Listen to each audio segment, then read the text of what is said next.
سورہ مائدہ آیت نمبر 1۔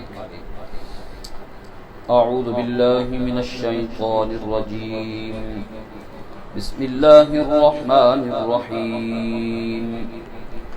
یا ایہا الذین آمنوا اوفوا بالعقود، احلت لکم بہیمۃ الانعام الا ما یتلی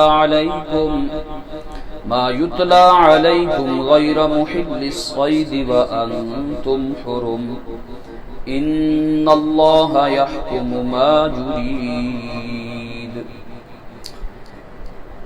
اے ایمان والو، اوفو بالعقود، عہد و پیمان کو پورا کرو۔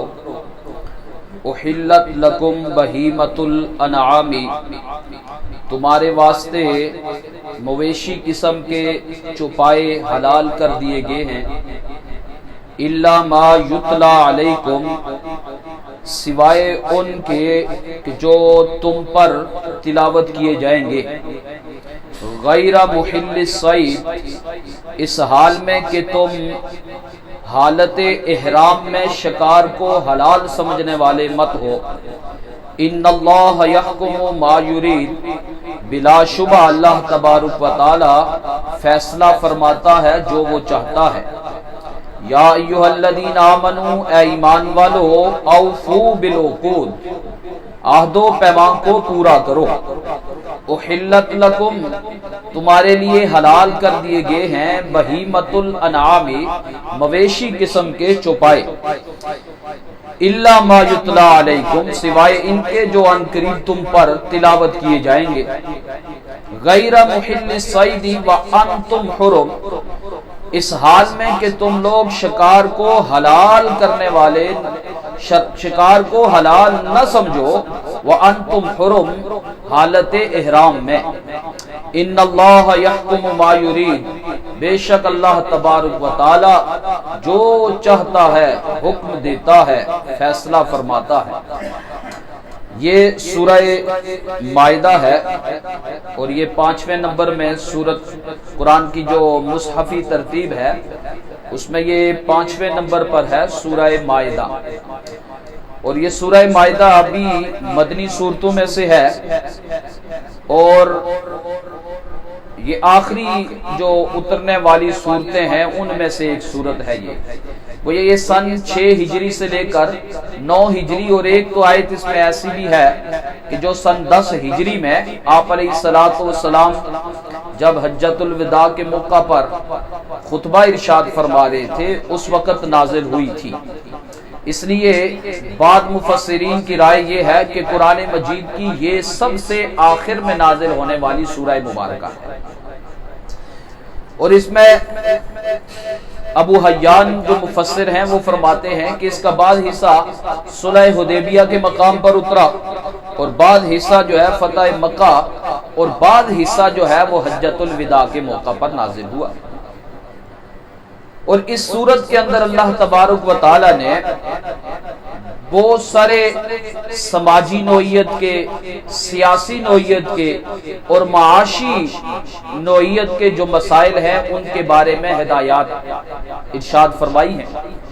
اس سورت کو سورہ مائدہ کے نام سے اس لیے یاد کیا جاتا ہے کہ اس سورت کے تقریباً آخر میں ایک مائدہ کا تذکرہ ہے۔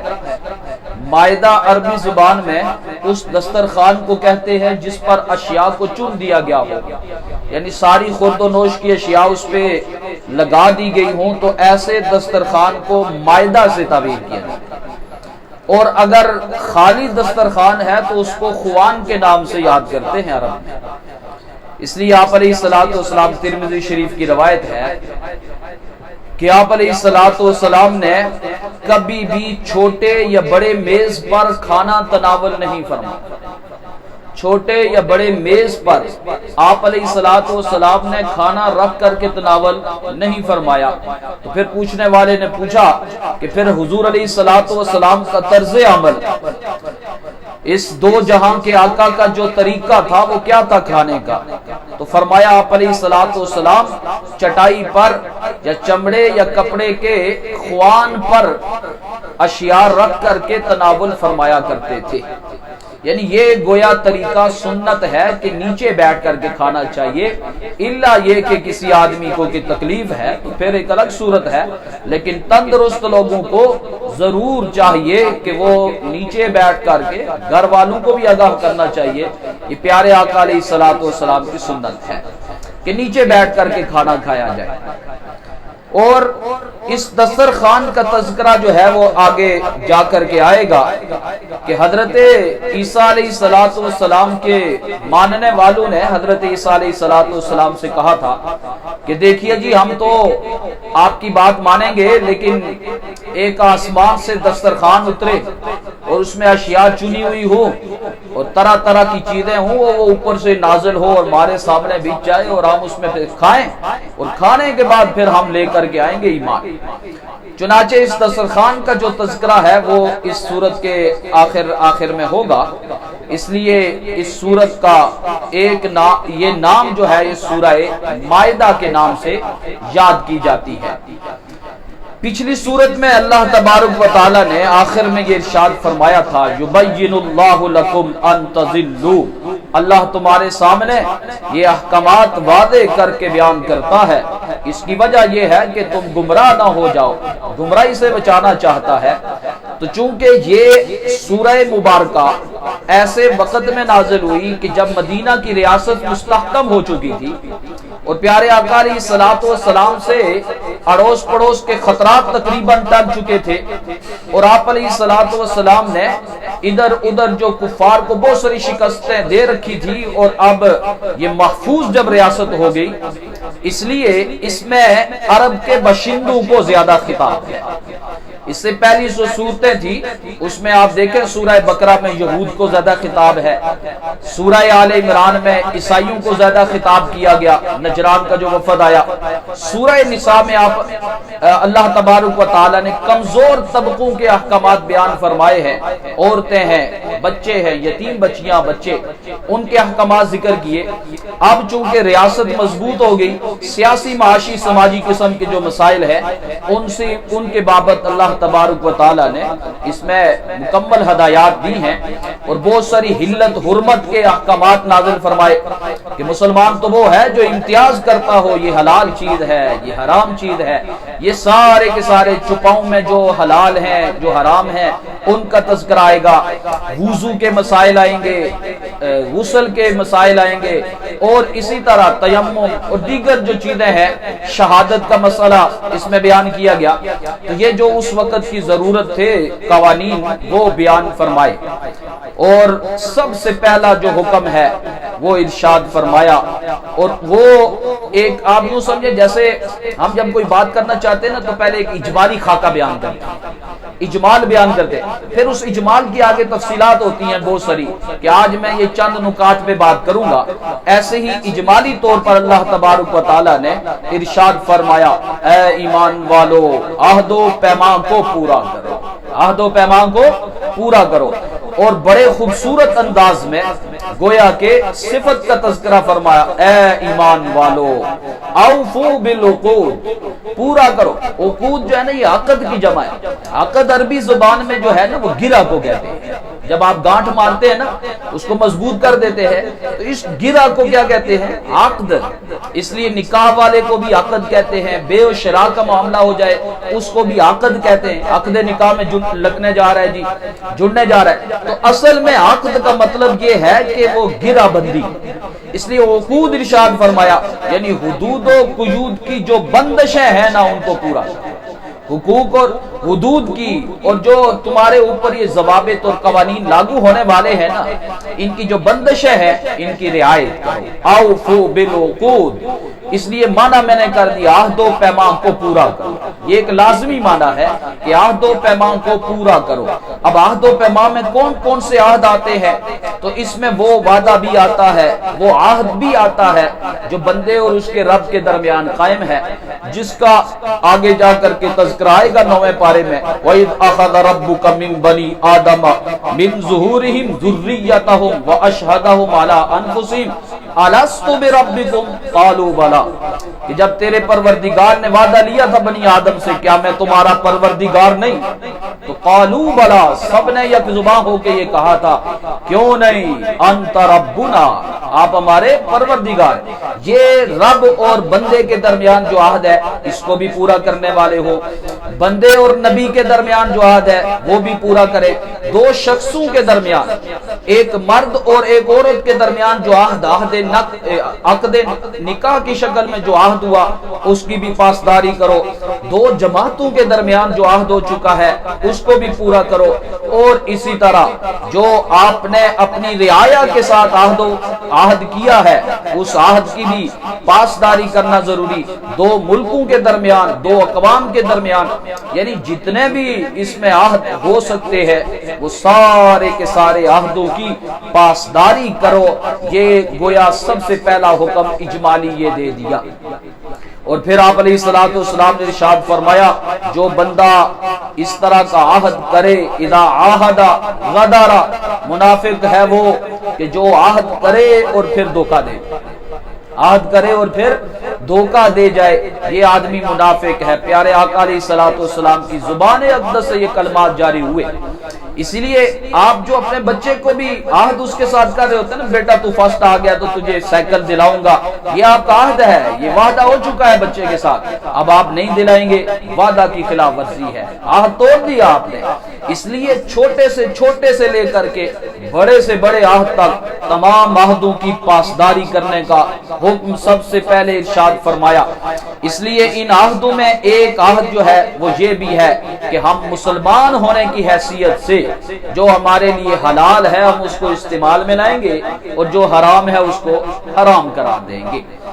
اس لیے حضرت جبیر ابن نفیر رضی اللہ تعالیٰ عنہ فرماتے ہیں، مستدرک حاکم کی یہ روایت ہے، علامہ ابن کثیر نے اپنی تفسیر میں اس کو جگہ دی ہے، فرماتے ہیں کہ جب حجۃ الوداع کے موقع پر حج سے واپسی ہوئی نا تو حضرت اما جان عائشہ رضی اللہ تعالیٰ عنہ کی خدمت میں حاضر ہوئے، تو حضرت اما جان عائشہ رضی اللہ تعالی عنہا نے پوچھا کہ جبیر یہ بتلاؤ سورہ مائدہ پڑھتے ہو؟ کہا جی پڑھتا ہوں۔ کہا ضرور پڑھا کرو، کیونکہ قرآن مجید میں سب سے آخر میں نازل ہونے والی سورت یہی ہے، لہذا اس میں جس چیز کو حلال کہہ دیا گیا اب اس میں کوئی نسخ نہیں ہو سکتا، وہ حلال ہے، اور جس کو حرام قرار دے دیا گیا وہ حرام ہے، اب اس میں نسخ کا احتمال نہیں۔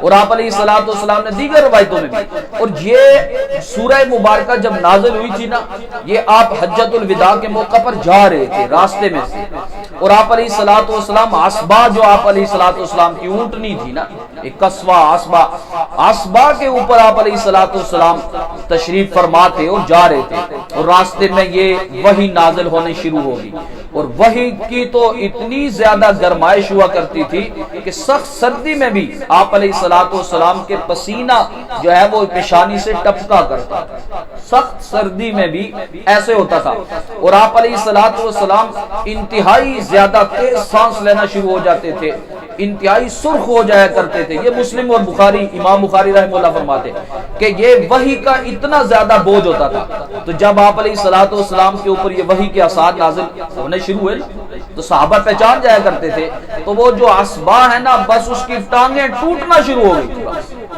قریب تھا کہ وہ بالکل گر جاتی، تو آپ علیہ الصلوۃ والسلام اس عصبہ سے نیچے اترے اور آپ علیہ الصلوۃ والسلام نے اس وحی کا تحمل کیا، اور آپ نے اس کی تلقی فرمائی اور حاصل کیا، اور اتر کر کے کیا، کیونکہ وحی کی بڑی شدید قسم کی ایک حالت ہوتی تھی جو آپ علیہ الصلوۃ والسلام ہی جان سکتے ہیں کہ کیا ہوتی تھی۔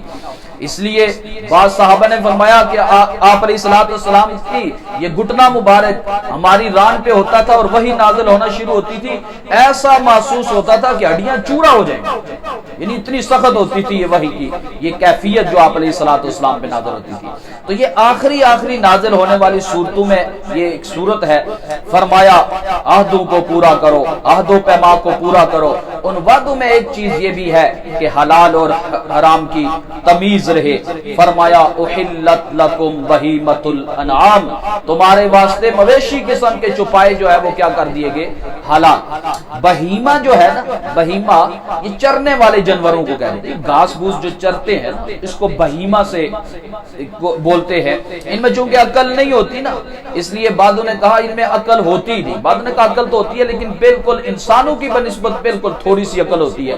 بہیمہ چرنے والے جانور، اور انعام ان سے چوپائے جو پالتو قسم کے جانور ہیں جو ہم پالتے ہیں، اس میں 4 قسم کے جانور ہوتے ہیں۔ ایک اونٹ ہے، گائے، بھیڑ اور بکری، ان چاروں کو انعام سے تعبیر کرتے ہیں۔ تو اگر صرف انعام کا تذکرہ ہوتا تو مطلب صرف یہ پالتو جانواری حلال ہیں، باقی کوئی حلال نہیں۔ اس لیے جو وسعت پیدا کرنے کے لیے اللہ تبارک و تعالی نے فرمایا مویشیوں کے ساتھ جو صفات میں اور چارے وغیرہ میں جو مشابہت رکھتے ہیں نا وہ بھی تمہارے لیے کیا ہے؟ حلال ہے۔ وہ دیگر مقامات پہ بیان کیے گئے کہ چھپائے بھی ہوں اور ساتھ میں یہ ہے کہ وہ چرنے والے ہوں۔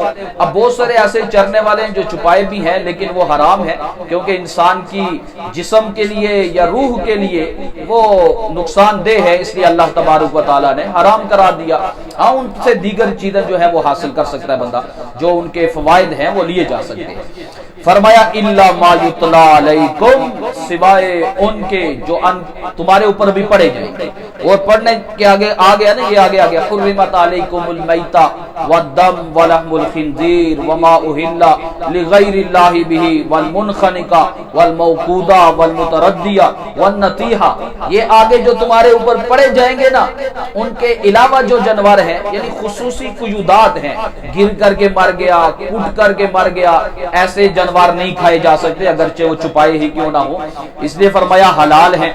ہاں غیر محل الصید وانتم حرم، حالت احرام میں تم شکار کو حلال سمجھنے والے نہ ہو، یہ قید بھی لگا دیا۔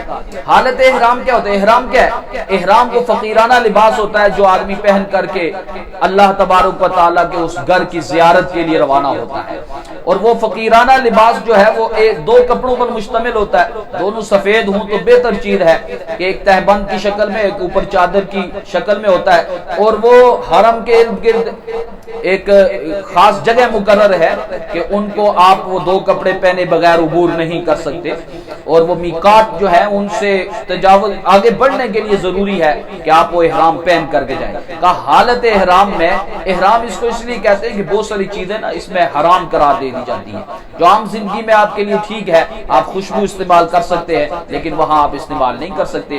شکار عام حالت میں کھیل سکتے ہیں لیکن اس صورت میں شکار کی اجازت نہیں، نہ شکار کو ذبح کر سکتے ہیں، نہ شکار کے اوپر اشارہ کیا جا سکتا ہے، ضلالت بھی ٹھیک نہیں، اور نہ ہی شکار کیا جا سکتا ہے۔ یہ ایک اس وقت کی ایک محدود قسم کی ایک حد ہے، بند کر دیا گیا کہ اب نہیں کر سکتے ہو۔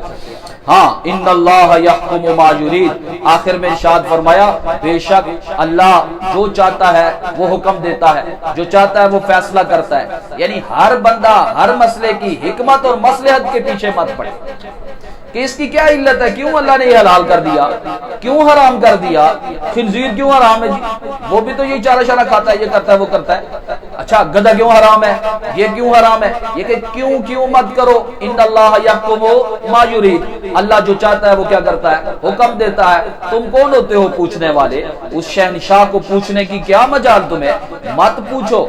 ہاں اللہ کا ہر حکم حکمت اور مصلحت پر مبنی ہے، یہ نہیں ہو سکتا کہ حکمت اور مصلحت نہ ہو، لیکن ہماری عقلیں اتنی نہیں ہے کہ ہم ہر ایک حکم کی مصلحت اور حکمت، اگر مصلحت اور حکمت کے پیش نظر ہی اگر آپ نے ماننا ہے تو پھر مسلمانی کہاں، پھر ایمان کہاں۔ ایمان اور اسلام کا تقاضا تو یہ ہے کہ جو اس خالق کائنات نے حکم ارشاد فرما دیا بے چوں چرا میں اس حکم کی کیا کروں، تعمیل کرو۔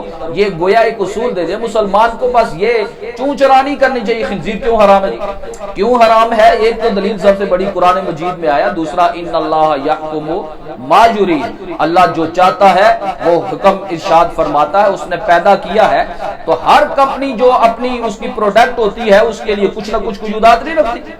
آپ موبائل والے لے لے اس کے ساتھ اتنا کتابچہ ساتھ آپ کو دے دیتے ہیں کہ لو جی اس کو آگ سے دور رکھنا، چارجنگ سے یہ کرنا وہ کرنا، کم ہو تو یہ نہیں کرنا وہ نہیں کرنا. تو یہ تو لگاتے آپ کو کہ بھائی یہ کیوں آگ کے اوپر کیوں نہ رکھو اس کو.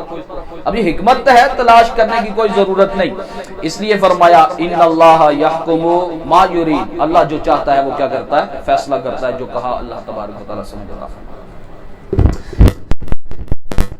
والعاقبۃ للمتقین والصلاة والسلام علی اشرف الانبیاء والمرسلین. اللهم اعنا على ذکرک وشکرک وحسن عبادتک. اللهم اکفنا بحلالک عن حرامک واغننا بفضلک عمن سواک. اللهم لا مانع لما اعطیت ولا معطی لما منعت ولا ينفع ذا الجد منک الجد. اللهم انا نسألك علما نافعا وعملا متقبلا ودعاء مستجابا ورزقا طيبا واسعا وشفاء من كل داء. ربنا تقبل منا انك انت السميع العليم برحمتك.